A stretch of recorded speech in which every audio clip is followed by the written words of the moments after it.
Hello, everyone. My name is Bryce Koon, and today we've got a special guest. Jake Crain of Crain and Company is going to hop on with myself and Will Maness as we talk Auburn football, the expectations for 2024, why Auburn fans should demand more, and kind of an inside look at some of the personnel groupings of what the Tigers could put on the field inside Jordan-Hare Stadium in 2024. We appreciate you watching. We appreciate you tuning in. Make sure you hit that like button, hit subscribe. We'll catch you on the other side of this interview. Pile in here and make yourself feel at home. The crowded booth is coming on. The Crowded Booth with Bryce Koon. Hello, everyone, and welcome into the Crowded Booth. My name is Bryce Koon, Will Maness, and a new guest alongside us today. It's Jake Crain. Jake, you're rocking the orange and blue, so people know what we're going to be talking about today. Man, we appreciate you coming on. We appreciate you being a part of the show, and man, we're pumped to talk about some Auburn football with you. Yeah, man. We cover everything from the sun to the earth, it seems, at Crain and Company, especially college football. But talking Auburn, born and raised there, was born in East Alabama Medical Center. Lee County boy deep down. So listen, I'm here to hope as much as anybody. I will say sometimes people at Auburn don't like when I talk about Auburn because I tend to tell the truth. Not that there's anything bad, but Auburn hasn't sent me a check yet. I hope we win every game by 1,000, but at the end of the day, I'm trying to be right. Not if I want to make everybody happy, I'd sell ice cream for a living or lemonade, depending on where you're at in Auburn. That's true. There you go. And I like how you shouted out the plug, Lee County. Obviously, our show based over just across the Chattahoochee there in Columbus, Georgia. So, man, we got a lot of people familiar with the area and everything. But Jake, let's just kind of roll into this, man, because Will and I have been talking about this over the past couple of weeks.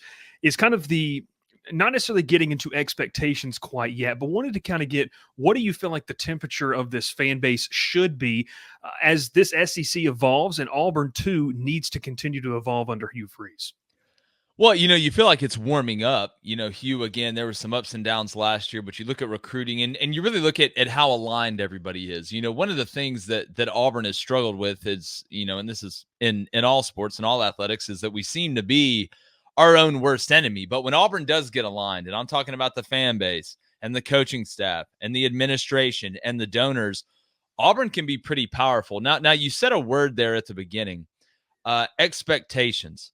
I think you have to be able to live in reality when it comes to expectations, but you can never lower the standard, right? The standard of Auburn needs to stay as high as possible, because if the standard lowers, you're never going to be able to compete with Georgia and Alabama and some of these other teams. The reason why Auburn, and not so much Georgia lately, but was able to have as much success against Nick Saban really as anyone, isn't just that we're Alabama's rivals and we see them every day and we're from basically where they're from, is that we think we're as good as them, right? And you have to have that mindset to be able to compete. It's just like Jalen Brunson out there for the Knicks. He's 6'2". If he went out there and was like, man, I'm 6'2", I'll never be able to compete against these 6'6" guys, he wouldn't be doing what he's doing. And that isn't to say that Auburn can't be the 6'6" guard out there, to use that analogy. But the minute that you start thinking that you're not, you're in trouble. I mean, Drake has a verse. I think it's the best verse he has. It's that, it's real when you are who you thought you were. Well, Auburn has to keep believing that they are who they think they are, because the minute that standard lowers, you're in trouble. Now, as far as expectation, you have to live in the reality of where you're at, right? The old saying is you have to be where your feet are. And Auburn is building this thing up. So as far as the expectation, you want to see progress. You want to see clean football. You want to be able to close your eyes and listen to the sound that Auburn makes up front on the line of scrimmage and be like, all right, that sounds like old Auburn again. And I think that's what Hugh Freeze is building.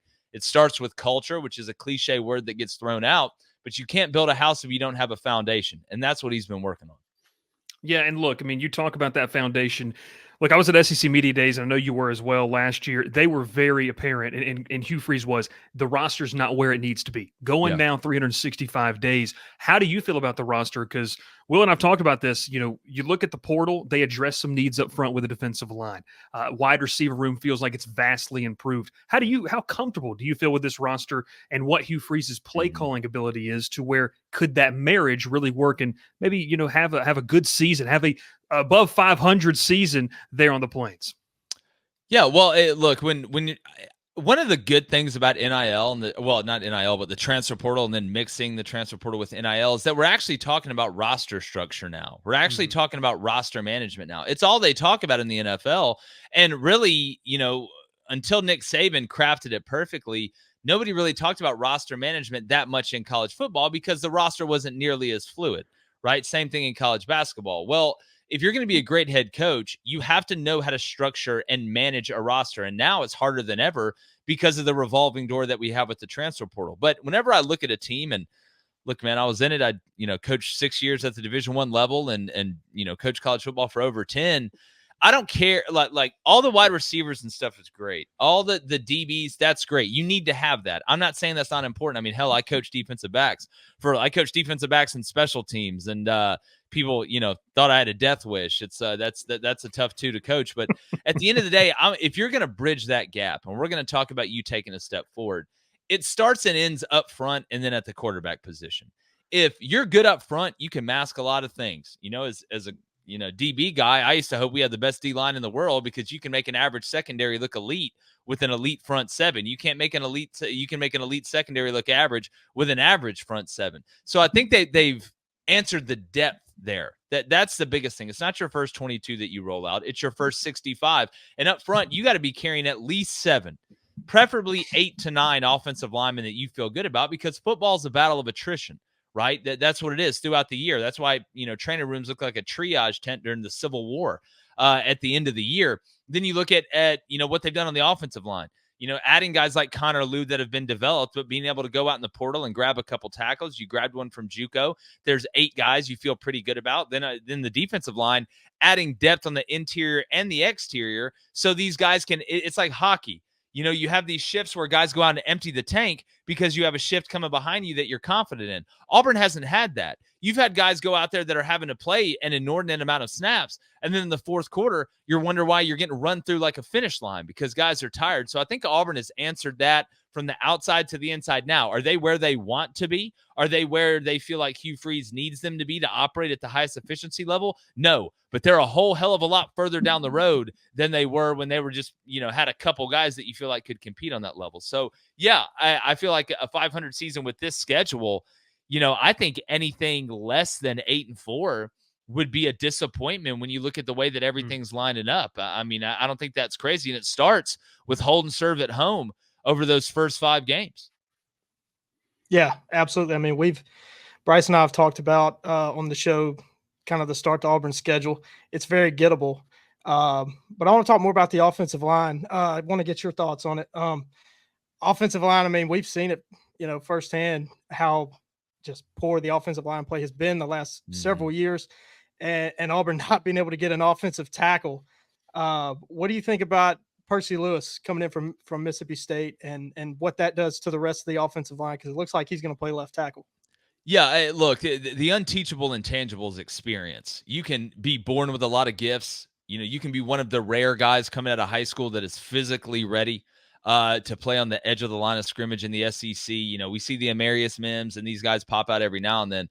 But until you go through it, it's hard to explain. And Percy's a guy that's going to bring experience into a room, an offensive line room that does have a decent amount of experience, but he's a guy that understands what he's going up against. He's a guy that understands the battles and who's going to be across from him. He's had to pass set. He's had to combo block. He's had to go through these things. He's had to dig deep during the fourth quarter. And I think what he does is he gives you a presence too in that room that's going to make the defensive line better.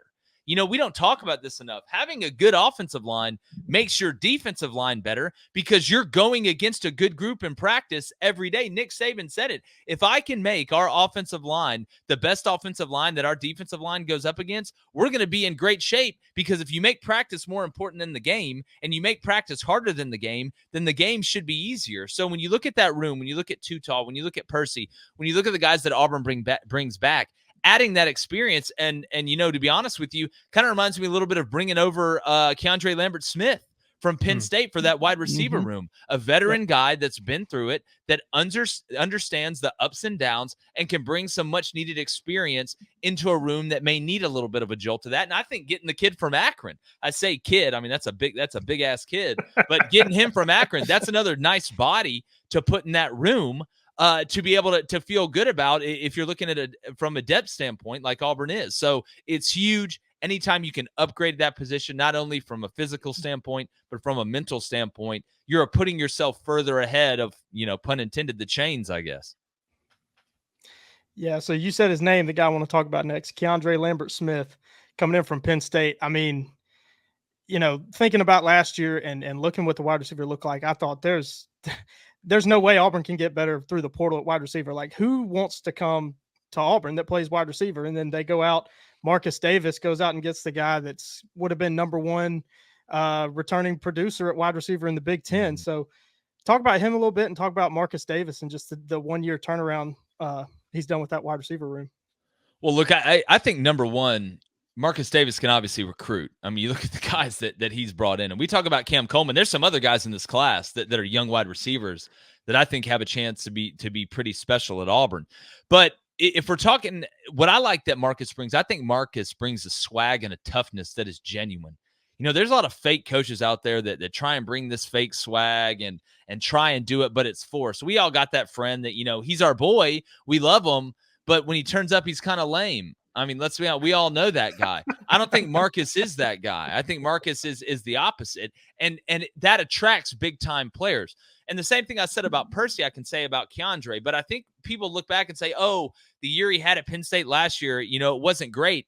If you really understood what you're looking at with Penn State, there was multiple problems in why their passing game didn't work out. One, Drew Aller had no chemistry, in-game chemistry with those wide receivers because they just really ran the ball the whole time and tried to protect Drew. I mean, you go back and look at the games against Michigan, all the big games, they look defunct in the passing game, which is on everybody. There's a reason that Penn State fired their offensive coordinator. And guys, we don't really know if Drew Aller's that accurate. But when you have no chemistry, when you have no rapport, when you're a one-trick pony, even if it's a hell of a trick, which Penn State's run game was, you're going to struggle in the other one when you have to lean on it. You've got to be able to dribble with your left. So I think it was a great refresh for Keandre to be able to leave and then come to a place like Auburn. And we'll see with Peyton Thorne, right? We'll see how Peyton Thorne develops. I'm sure y'all are going to ask me about that. But at the end of the day, he didn't have to prove anything. Like, Keandre is proven. We know what he can do when he's put into advantageous situations in an offense that's balanced. And when you look at the system that Hugh Freeze runs, when you look at what's around him, if the one guy that if I was Keandre that I'd be the most excited about, that I think is going to help me the most, it's not just Cam Coleman. It's not having other threats at wideout. It's Rivaldo Fairweather at tight end. I've got a guy in the seam that I know is a mismatch against everybody that will play, right? It's like it's like Jokic in the NBA. How do you guard this man? He can do everything. Like, you put a bully on him, he's going to bring him out to the three-point line. Jokic can bring the ball up. You put a guy that's more athletic on him, he's going to bully him down low and take advantage of him. That's who Rivaldo is. So if I know who you're doubling, I know who you're not doubling, right? So if anything, I think Keandre is going to get more one-on-one matchups and more opportunities to make plays at the beginning third, the intermediate third, and then obviously the deep third. Just because of that seam threat that Rivaldo Fairweather is. So you're adding a proven guy. He's not going to be overwhelmed. Right? Hell, he's had more success against Auburn than just about anybody. So, at the end of the day, I think he's a great add, and it's just another feather in the cap of Marcus Davis, and why I think Marcus down the road is going to be a head coach before this thing's said and done. Yeah, man. One more real quick on Marcus Davis. Just kind of the pulse, talking with some other Auburn friends of mine. They were very skeptical when Hugh brought him in. It was like, oh, he's only bringing him in because he played at Auburn and blah, blah. But I mean, like you said, he's silencing those doubters. Look, you say what you want. It's like Andy Warhol said, just shut up and look at my painting. Yeah.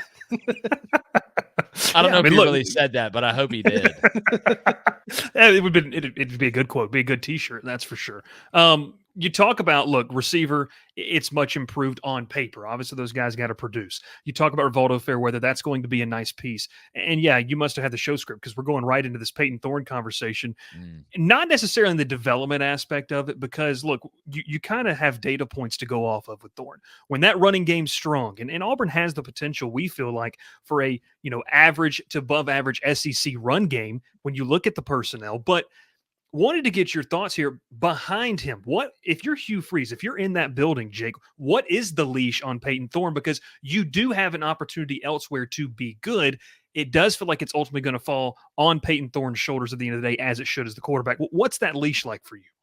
Well, and in a perfect world, it's quick, right? In a perfect world, it's, hey, you're not contributing, we got to make a move. But it's not like Auburn has a glorious and plentiful abundance of great options behind him. Look, Hank looked pretty decent in the bowl game. I still don't know yet. I don't think they trust anybody behind him. And I don't just want to throw Walker White out there to the wolves, because he's a guy that down the road, if he develops right, I think he can be a legitimate problem. Here's the thing. It's twofold to me. One, Peyton Thorne, you've been in college for like 5 years, dog. Like you've played a lot of high pressure snaps. And you had the good year when you had great talent around you, and that's how football works. Well, you have better talent around you. What surprised me last year wasn't just the struggle of him to look comfortable and staring at the pass rush, especially the A&M game. It's the decision-making in the RPO game. I don't think Peyton Thorne made a lot of great decisions on what to do with the ball in that RPO conflict situation. That would have been the last thing that I would have thought. He's a coach's kid. He obviously knows football. Nobody's doubting that. Maybe he can relax a little bit, but I'm also a firm believer in, if you show me who you are enough, eventually I'm going to believe you. This is not some freshman that we haven't seen before. And at some point, Peyton Thorne has got to take the next step. You've got to be the guy. You're the quarterback. You've got all the other attributes. We've seen you be able to run, so you can be a threat in the RPO offense. I've seen you throw the ball well. You're a good-looking cat. Like all the stuff should be going for you is going for you. Now you just got to play good. Now you just got to play good overall. But as far as the leash behind them, I think they're hoping they don't have to worry about that. Hopefully it's a garbage time situation. But, Peyton Thorne, and again, nobody is saying that you have to be Batman. I'm not asking you to be Batman. Just be a really good Robin. Just be the best Robin you possibly could be. Give it when you're supposed to give it. Keep it when you're supposed to keep it. Keep it and spit it when you're supposed to keep it and spit it. Let's get into our second read. If you don't like it, take it off and throw the check down. That's all we're asking. You don't have to be a superhero. You don't have to be Batman. Just be Robin. That's it. Just a really good Robin. Yeah. Hey, there you go. That's a good soundbite right there too there, Jake. That was good. But, you talk about this offense and there's a lot of conversation surrounding it. We've spent 16 minutes talking about that side of the football. But Will and I have also been kind of digging into this. DJ Durkin, the defensive coordinator, your thoughts on when he was hired, being brought in, and what type of identity do you think he can bring to an Auburn defense that, look, has been good, has had to carry this team at times, but if the offense can be better, what do you feel like the ceiling and the pieces that are in place right now, what can DJ Durkin realistically do with Auburn's defense in 2024? Well, most defensive guys, at the end of the day, they just want to line up, be able to rush four, line up, be able to have the 4 down in the box, control the run. But you want to mix it up every now and then, especially on third and passing, right? You can't just do one thing. You want to have versatility, but to have versatility, you have to have depth. And I actually think that Auburn has depth on defense. Now, the secondary is going to be young, but there's some talented pieces back there that I think will come along, but the pass rush is improved, which should help that. The linebackers should be improved, right? You got a couple old heads there, some guys that you trust that I think are going to come on this year. But when you put the minds together of DJ Durkin and Charles Kelly, there is not one formation that they haven't seen. There is not a check that Auburn will not be prepared for. There is not an exotic blitz that these guys have not seen, and they've got to go try and create some stuff. They will have an answer for everything, right? It's just, what is your identity and how good can you be out of your base stuff and build off of that? Then the biggest question is, what type of third down and passing defense are you? When it's 3rd and 6 and more, and of course you go off tendencies of the other team. What do they do on this hash and this personnel and this formation? All that stuff's great, but you want to be able to force the action as a defense, which is hard because defense is a reactionary action, right? You're reacting to the personnel that's out on the field. You're reacting to the formation that you get. Oh, do we got to go empty check? Oh, do we got to go quads check? Oh, do we got to go fib check or formation into the boundary? So they're going to have an answer for all that, but I think Auburn has enough depth to be able to force the action. And again, you want to be able to mix that up. You want to show pressure and bring it. You want to show pressure and bail it. You want to be able to run 2-man on 3rd and passing and get there with 4 down and be able to run games up front if they extend the running back and the Mike's got to go because nobody's there in the intermediate to help. They know all this. So what identity is Auburn going to have? Hopefully it is a multiple aggressive defense that can get away with playing 4 guys and not having to rob Peter to pay Paul somewhere consistently, which is what Ron Roberts, who I think did one of the most underrated coaching jobs of the year last year, had to do seemingly every third down and passing. Yeah, no, it was. Yeah, You I feel like agree with Ron that. Roberts got a bad rap, from Auburn fans towards the end of the year. Yeah, a little. I mean, you got to stop guys on 4th and goal from the 31. I mean, True. that's that. I don't care, what you did before that. You got to stop them. I don't think Ron Roberts helped himself out. I think, guys like, and again, going back and forth from it, I can go on social media and say stuff now. Like, that's part of it. As a coach, especially somebody that's as old as Ron, no offense, but I mean, you're not, this isn't Happy Days anymore. Like, you're not Fonzie anymore. You're a little bit on the other side of it. So to me, I think him getting on social media and going back and forth with fans was just a bad look. I think that didn't really ingratiate him a lot. Sometimes you just got to live with it. Fan is short for fanatical, right? So look, I think he didn't help himself out, but I do think overall he did a pretty good job. I think he did a lot better job than I think the defense played better than the offense, to be honest. Yeah, no, I agree 100%. The defense was, I expected more from the offense.